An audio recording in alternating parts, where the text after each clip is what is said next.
في مشهد صدم ناس كتيرة جدا. داخل فصل دراسي طالب بيزعق لمدرسه، وفجأة واحدة بدون مقدمات بيرفع ايده عليه قدام كل الموجودين. ردة فعل الناس اللي موجودين يا جماعة، ناس بتصور وناس بتضحك ومحدش عارف ايه اللي بيحصل. للأسف يا جماعة السؤال هنا ازاي طالب يوصل للمرحلة دي؟ فين الاحترام وفين هيبة المدرس؟ زمان المدرس كان خط أحمر، زمان كان كلمة المدرس قانون، وكان بمجرد دخوله الفصل كان كل الناس بتسكت. لكن للأسف النهاردة في تجاوزات وفي إهانة وفي عنف داخل المدارس. ازاي وصلنا للمرحلة دي؟ هل المشكلة في التربية ولا في السوشيال ميديا ولا غياب العقاب ولا الضغط النفسي اللي بقى عند الشباب؟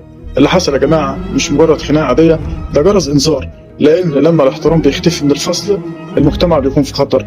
في ناس شايفة إن الطالب لازم يتحاسب فورا، وناس تانية بتقول يمكن المدرس هو اللي غلط في الأول. لكن السؤال الحقيقي إحنا رايحين على فين؟ هل دي حرية زيادة ولا انتهى فعلا زمان هيبة المدرس؟ اكتب لي رأيك في التعليقات. لو أنت مكان المدرس كنت هتتصرف إزاي؟ السلام عليكم ورحمة الله وبركاته.